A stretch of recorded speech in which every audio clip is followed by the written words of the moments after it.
성경 공부 시간입니다. 주 예수의 생애 28번째네요. 오늘도 마태복음서 오늘은 12장 9절부터 21절까지의 말씀을 통해서 오늘의 제목은 정의를 위하여입니다. 성경을 먼저 같이 읽으시죠. 거기에서 떠나 그들의 회당에 들어가시니 한쪽 손 마른 사람이 있는지라 사람들이 예수를 고발하려 하여 물어 이르되 안식일에 병 고치는 것이 옳으니이까 예수께서 이르시되 너희 중에 어떤 사람이 양 한 마리가 있어 안식일에 구덩이에 빠졌으면 끌어내지 않겠느냐 사람이 양보다 얼마나 더 귀하냐 그러므로 안식일에 선을 행하는 것이 옳으니라 하시고 이에 그 사람에게 이르시되 손을 내밀라 하시니 그가 내밀매 다른 손과 같이 회복되어 성하더라. 바리새인들이 나가서 어떻게 하여 예수를 죽일까 의논하거늘 예수께서 하시고 거기를 떠나가시니 많은 사람이 따르는지라 예수께서 그들의 병을 다 고치시고 자기를 나타내지 말라 경고하셨으니 이는 선지자 이사야를 통하여 말씀하신 바 보라 내가 택한 종 곧 내 마음에 기뻐하는 바 내가 사랑하는 자로다. 내가 내 영을 그에게 줄 터이니 그가 심판을 이방에 알게 하리라. 그는 다투지도 아니하며 들레지도 아니하리니 아무도 길에서 그 소리를 듣지 못하리라. 상갈대를 꺾지 아니하며 꺼져가는 심지를 끄지 아니하기를 심판하여 이길 때까지 하리니 또한 이방들이 그의 이름을 바라리라 함을 이루려 하심이니라.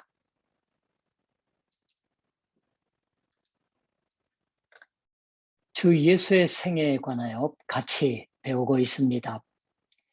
주 예수를 둘러싼 사람들이 여러 종류 나왔습니다.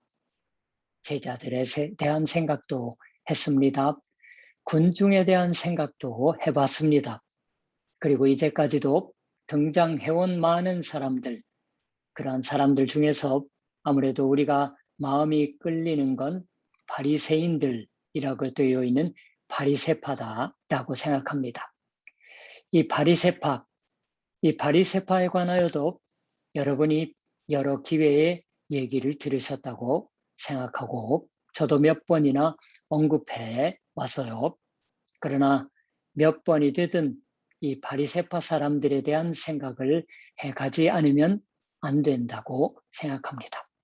왜냐하면 바리새파라고 들으면 우리는 아무래도 주 예수의 생애 이야기 속의 악역이라고 생각해버리지 않을까요?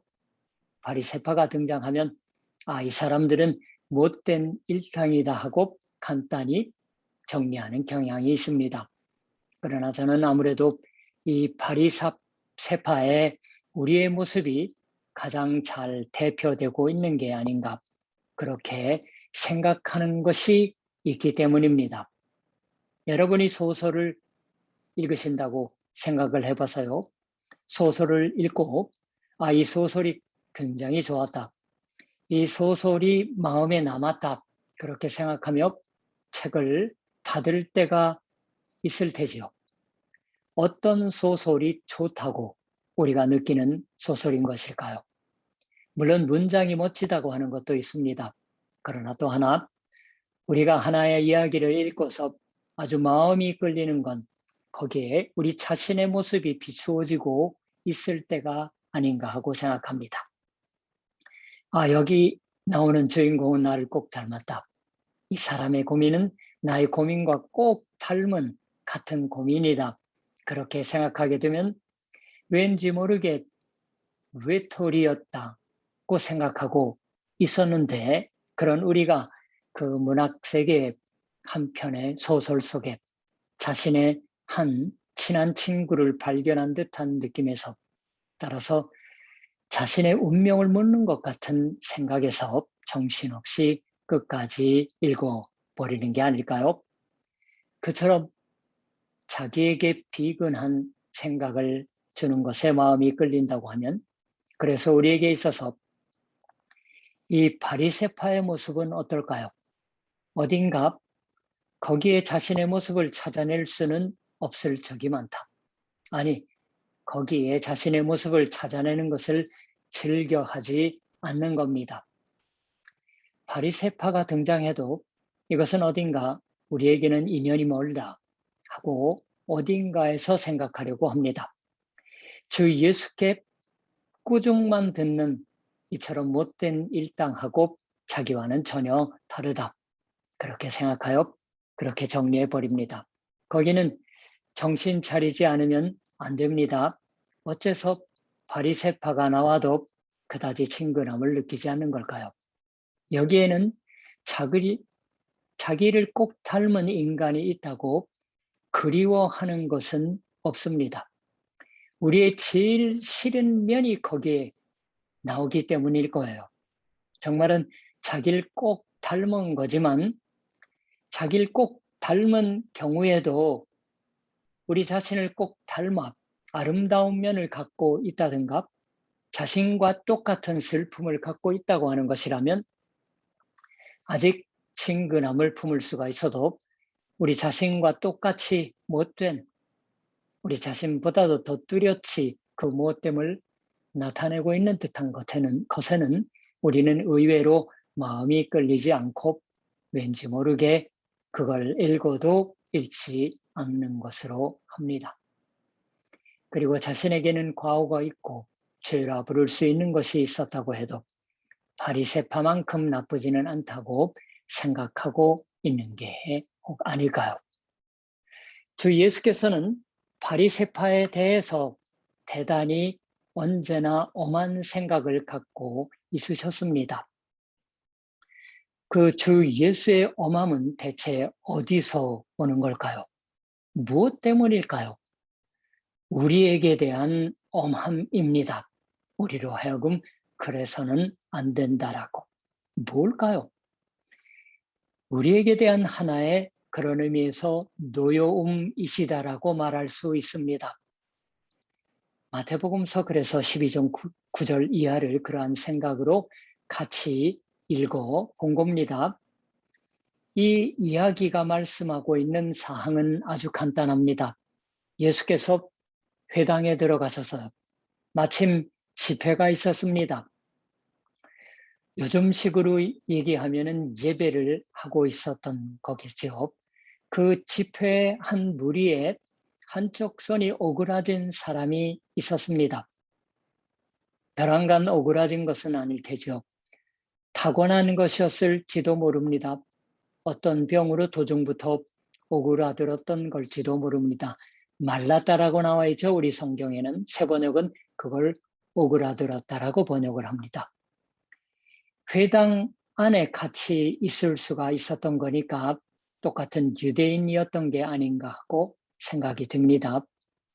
사람들이 예수를 고발하여므로 이르되 안식일에 병 고치는 것이 옳으니까 의도해서 주 예수께 올가미를 놓는 질문을 시작합니다. 예수께서는 거기에 대해서 이렇게 말하셨어요. 너희 중에 어떤 사람이 양 한 마리가 있어 안식일에 구덩이에 빠졌으면 끌어내지 않겠느냐. 사람이 양보다 얼마나 더 귀하냐. 그러므로 안식일에 선을 행하는 것이 옳으니라. 그리고 그 사람에게 말하신 말이 손을 내밀라. 그가 내밀매 다른 손과 같이 회복되어 성하더라 입니다. 바로 금방 하신 주 예수의 말씀 속에 안식일에 선을 행하는 것이 옳으니라고 하는 말이 있습니다. 이 옳으니라 하고 번역되어 있는 말은 바르다고 번역될 적도 있지만 기본적으로는 합법적이라는 의미의 말이에요. 바르다고 하는데도 여러 가지 의미의 말이 있지만 여기서는 그러한 것인 겁니다. 법에 어긋나지 않고 바르다고 하는 것입니다. 그러니까 옳으니라고 하는 것인 거예요. 어째서 이런 말을 특히 여기서 사용하셨던 걸까요? 아니, 마태복음서가 그런 그리스어를 사용했던 것일까요? 예수께서 직접 그리스어를 말씀하신 게 아니고 아람어를 쓰셨을 텐데 왜 여기 이 그런 의미를 가진 그리스어를 사용했던 것일까요? 주 예수께 올가미를 놓으려고 했던 사람들이 안식일에 병 고치는 것이 옳으니까 하고 묻고 있는 겁니다. 어긋나지 않는 것입니까? 라고 묻는 거예요. 그래서 공동번역 개정판은 법에 어긋나지 않습니까? 라고 그렇게 번역하고 있어요. 안식일에 일을 해서는 안 된다. 안식일이라는 건 정말로 안식을 즐겨 그래서 쉬지 않으면 안 되는 겁니다. 일해서는 안 된다. 율법이 그걸 정하고 있습니다. 그러한 것을 엄격하게 사람들에게 가르칩니다. 유대 사람들은 그 안식일에 해도 되는 것과 안 되는 것의 하나에 의사가 하는 일도 들어 있었다고 해요. 의사도 쉬지 않으면 안 됩니다. 굳이 오늘 의사의 일을 해서 치유할 필요가 없다. 내일 조처를 해서 치유하면 되지 않느냐라고 부상을 그렇게 내일 고쳐주면 되지 않느냐라고 그러니까 사람을 치유하는 것도 정말은 해서는 안 된다. 그러나 사람들은 알고 있습니다. 예수라는 분은 언제나 사랑을 설교하시고 그리고 실천하고 있는 분이시다. 그런 분이다 하면은 사람을 치유하는 것을 안식일이라고 해서는 안 된다고 단순하게 대답하실 리가 없다. 그런가고 해서 안식일에 사람을 치유해도 무방하다고 난폭하게 대답하실까? 만일 그렇게 말 들으면 되지 않아 예수를 고발할 수가 있다고 그렇게 생각했다는 말입니다. 실제로 14절 이하를 읽으면 이렇게 기록되어 나옵니다. 바리새인들이 나가서 어떻게 하여 예수를 죽일까 의논하거늘 이제 죽이기에 족한 충분한 이유가 된다고조차 생각했던 것일 테지요. 안식일에 병을 고치는 것 같은 일을 해서는 안 된다고 하는 것이 법에 어긋나지 않고 바른 것이다. 거기 반하는 자는 사형할 만하다. 사람들은 그렇게 생각하고 있었습니다. 하나님이 정하셨던 안식의 날이에요. 의사도 또한 일해서는 안 됩니다. 분명 그렇게 말들으면 그대로 일테지요. 헌법재판소의 결론이 난 것 같은 얘기입니다. 의사도 일을 쉬고서 교회 예배에 나옵니다. 우리도 그걸 당연한 것으로 하고 있는 겁니다. 어쩌면 예수께서는 그러나 그러한 물음을 받았을 때 하나의 비유를 하셨던 겁니다. 한 마리 양이 안식일에 구덩이에 빠져 있다면 애써서 끌어올려주는 건 마땅하지 않은가? 구덩이에 빠져서 낑낑거리고 있다. 그 양을 나몰 알아내버려 두고서 예배에 나올 수가 있을까? 우선 양을 애써서 끌어올려주고 안심하고 예배에 출석하는 게 당연하지 않은가? 회당에서 하시는 말씀이에요. 그것과 같은 것을 한다. 나는 이 사람을 치유한다. 치유하는 건 마땅하다고 주 예수께서 말하셨던 겁니다. 실은 이 주 예수의 대답은 생각해보면 조금 무리가 있다고도 생각하게 됩니다. 이 주 예수의 상대로 삼아진 사람은 딱했을지도 모르겠어요.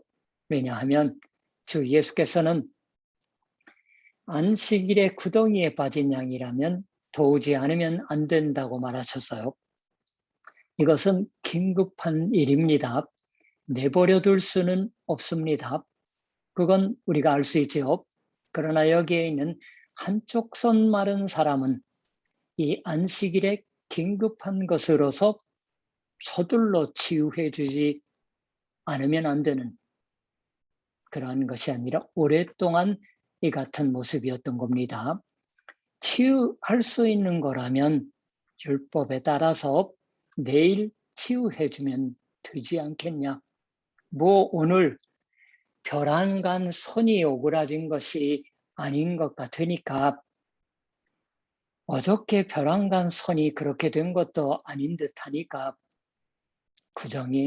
구덩이에 빠진 양처럼 지금 아무래도 도와주지 않으면 안 된다고 하는 그렇게 긴급한 것도 아닌 것 같습니다. 그러나 그렇다면 어째서 주 예수께서는 이런 걸 말하셨던 걸까요? 아마 주 예수께서는 일부러 이런 얘기를 하셨음에 틀림이 없습니다. 맞다. 긴급한 일이 아니라고 여긴다면 그대로일 것이다. 날이 바뀌고 나서 도와주어도 좋다고 너희는 말할 테다. 그러나 그것이 정말로 법에 어긋나지 않는 것일까? 바른 것일까? 실은 성경학자의 설명을 읽어보면 이 양이 구덩이에 빠졌을 때 바리새파 사람들, 대단히 엄격하게 안식의 법을 지키려고 하는 사람들은 양을 도와서 위로 올리는 것도 옳지 않다고 하는 논의를 했다고 합니다. 그것도 역시 안식일에 정해져 있는 일 해서는 안 된다 하는 정해진 테두리를 넘는 것이 되므로 구덩이 속에서 그 양이 죽지 않도록 다음 날까지 목숨을 부지하도록 빠진 채 먹이를 주면 좋다라고. 구덩이에 빠져도 살아있는 겁니다. 그러니까 먹이를 주어서 목숨을 부지하게 해놓고서 안식일이 지나면 도와주면 된다고 하는 논의가 있었다고 합니다. 거기까지 엄격하게 생각하고 있었던 거예요. 그러나 그러면 그럴수록 주 예수께서는 대체 그러한 안식일의 법이란 무엇이냐고 하는 것을 물으시고 있는 겁니다. 여기서 마태복음서가 구약 성경의 말씀을 인용합니다. 이는 선지자 이사야를 통하여 말씀하신 바, 보라 내가 택한 종, 곧 내 마음에 기뻐하는 바, 내가 사랑하는 자로다.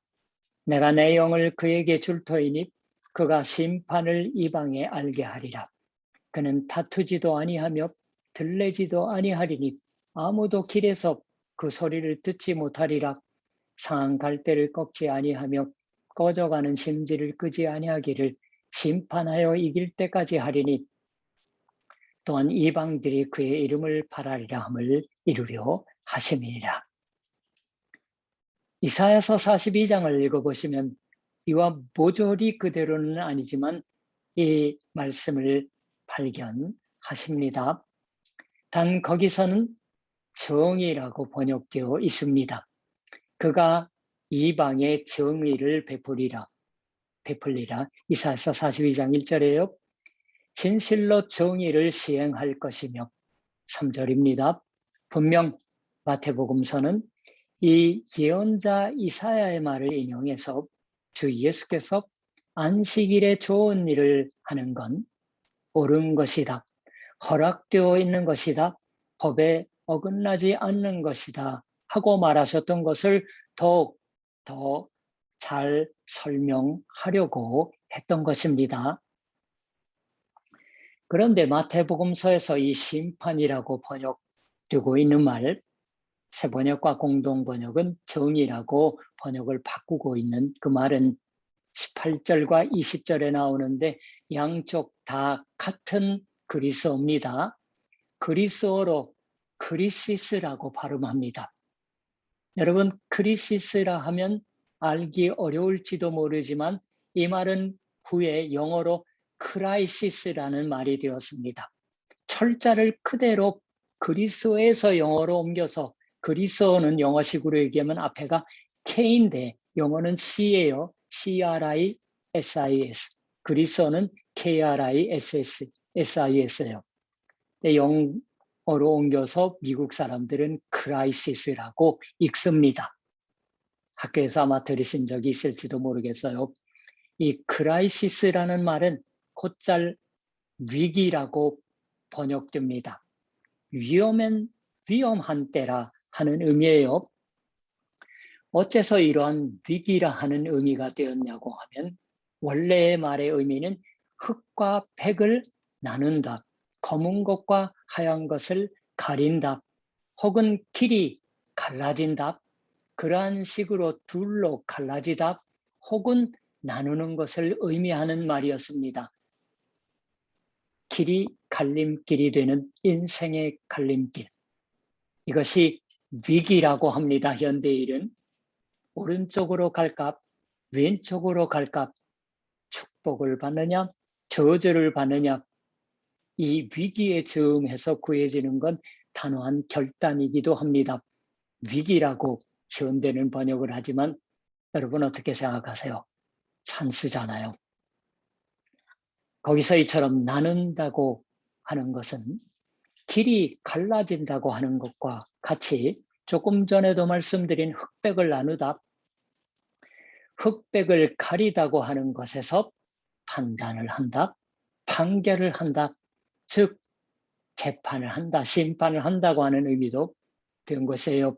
거기서 여기 말씀되는 우리 성경의 심판도 심판의 정의, 즉 법적인 의미의 정의라고 되는 겁니다.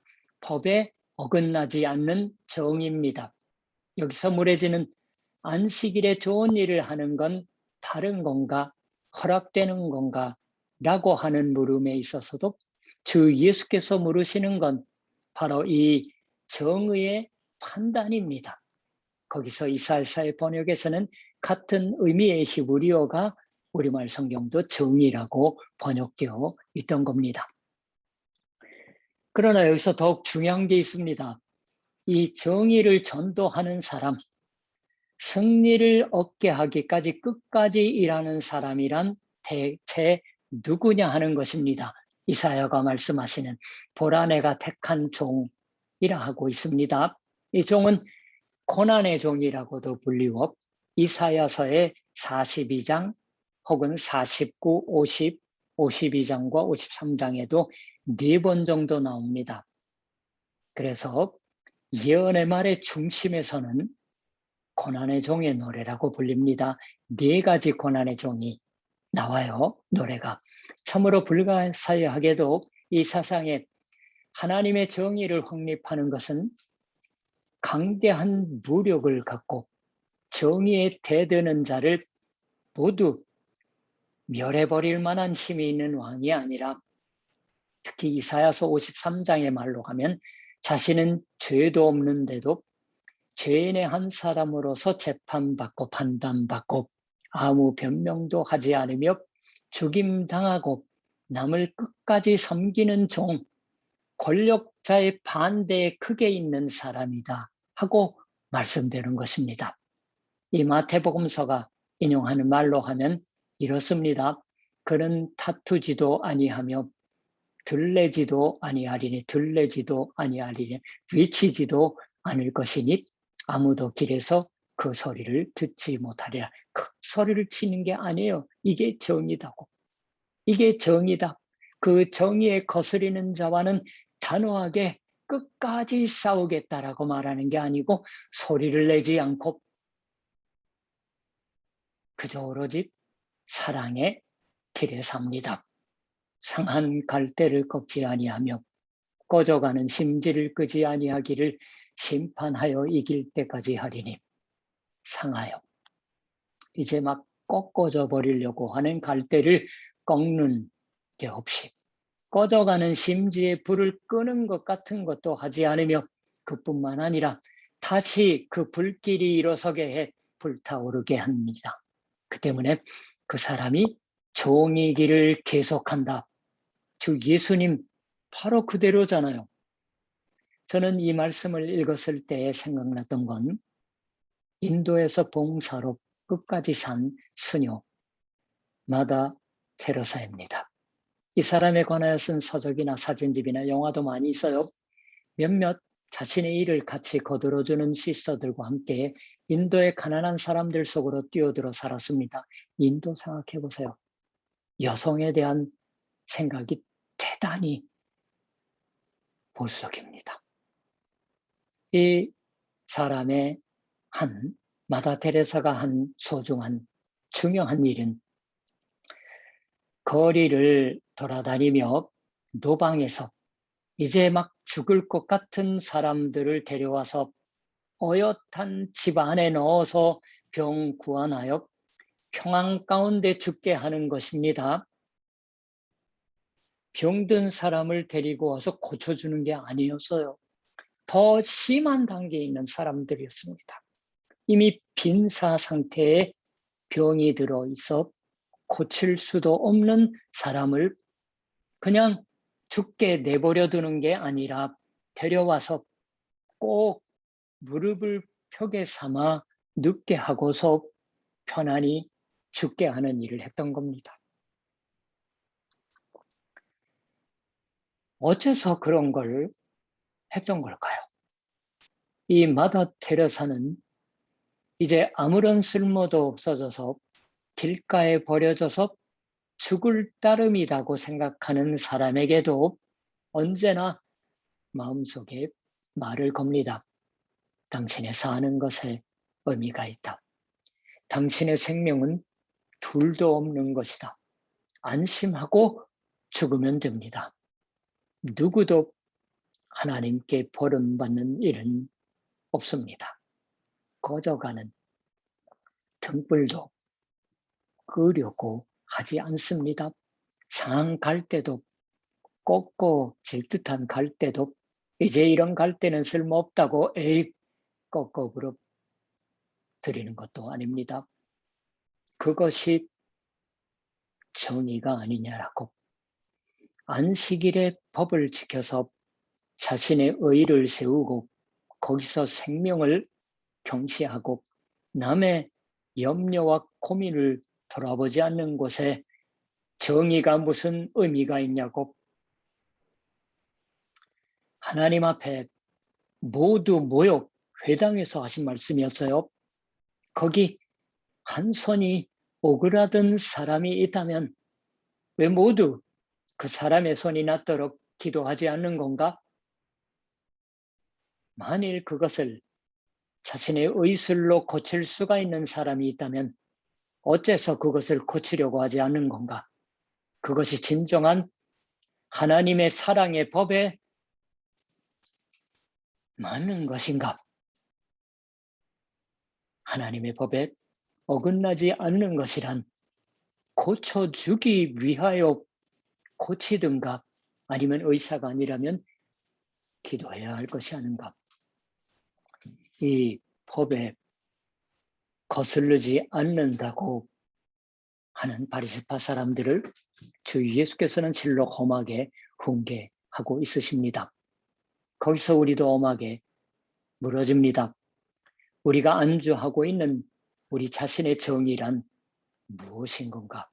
우리 죄는 오히려 정의의 이름으로 정당화될 적이 많은 겁니다. 바리새파는 우리의 마음의 거울입니다. 기도하겠습니다.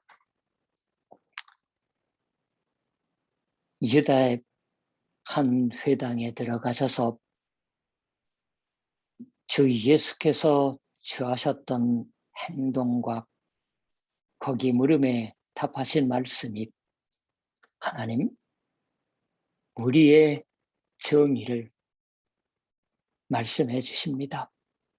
하나님, 정해진 어떤 법에 어긋나는 일이 있어 자신의 불이익을 당할지라도 우리는 과연 주 예수님처럼 하나님 앞에 옳다고 하시는 일을 할 수가 있었던 것일까요? 하나님의 옳은 일인이라고 하시는 우리 주 예수 그리스도의 말씀처럼 하나님, 이 코로나 속을 살아가며 하나님, 참으로 아무도 돌보려 하지 않는 버림받은 것 같은 느낌으로 살아가고만 있는 이들을 위하여 우리들의 교회가 하나님 할 수 있는 일들을 감당하기에 부족함이 없는 그러한 귀중한 하나님의 자녀들이 되게 하여 주시옵소서. 감사드리며 예수님의 이름으로 기도드립니다.